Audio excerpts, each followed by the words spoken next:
Very much worth your time. And it's a problem that we didn't learn about these strikes and the injuries that they caused for more than a week. I mean, this is something that the Biden administration should have disclosed up front, but I think is sort of a piece with the way that the Biden administration has handled Iran for the entirety of the administration, with certainly the difficult position the Biden administration is in now after October 7th and these attacks from Hamas. So for some longer term context, Iranians and their proxy groups have been attacking U.S. interests, allies, and facilities and personnel for years in the region. Open attacks by the Iraqi-Iranian proxies on U.S. troops, U.S. bases there. After the United States took out Qasem Soleimani, the head of the Iranian Revolutionary Guards Corps Quds Force, there was a string of attacks that the Iranians and their proxies conducted on all number of U.S. facilities and personnel. These attacks have continued but subsided in the early parts of the Biden administration.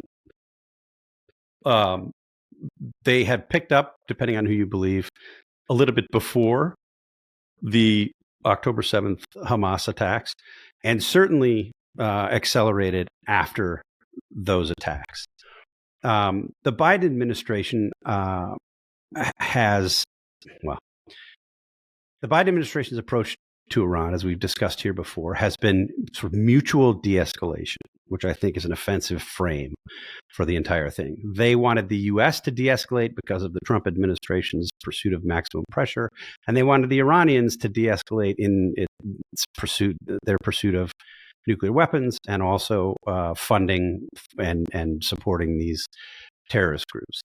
Those two things are not the same, I would say, but that's the way that the Obama administration chose to frame it. There was a long article published in Foreign Affairs magazine by Jake Sullivan, the National Security Advisor, published in the print version of Foreign Affairs magazine, and then later amended without much note, laying out the Biden administration's accomplishments in the Middle East. And we'll drop a Twitter thread in the show notes to walk people through this. But basically, Sullivan was saying, because of our skilled diplomacy, we have made the region far more peaceful than it's ever been. Pointed out that the diplomacy between the Israelis and the Palestinians suggested that Iran has actually taken advantage of this opportunity to de-escalate, and that the region was more or less at peace. This was published, obviously, shortly before the October 7th attacks and everything that's happened since. Foreign Affairs allowed Jake Sullivan to effectively rewrite most of those embarrassing things for the online version of the story, which raises its own set of questions. But now, finally, getting to your question, Sarah, it's absolutely worth our time, and a major problem that the United States has been allowing the Iranians to attack U.S. interests, facilities, and personnel with relative impunity. You don't have to take my word for it.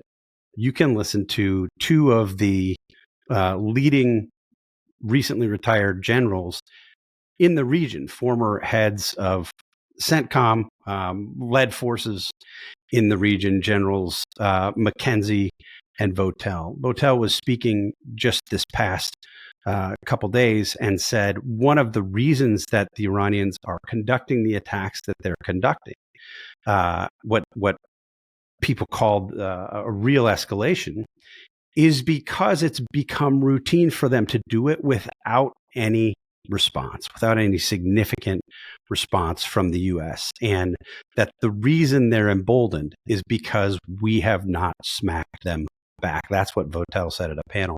McKenzie, according to the Washington Post, likewise, quote, attributed the rise in attacks on U.S. forces in part to the decision not to routinely address earlier incidents.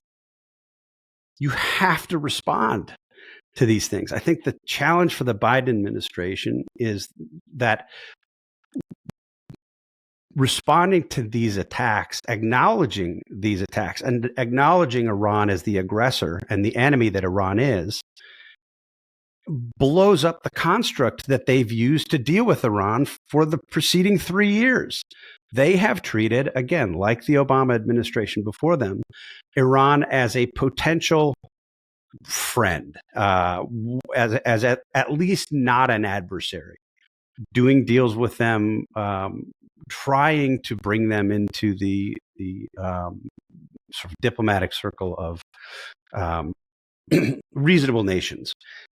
It hasn't worked. That's not Iran. It was impossible. It was a fool's errand to separate the nature of the regime from its nuclear programs.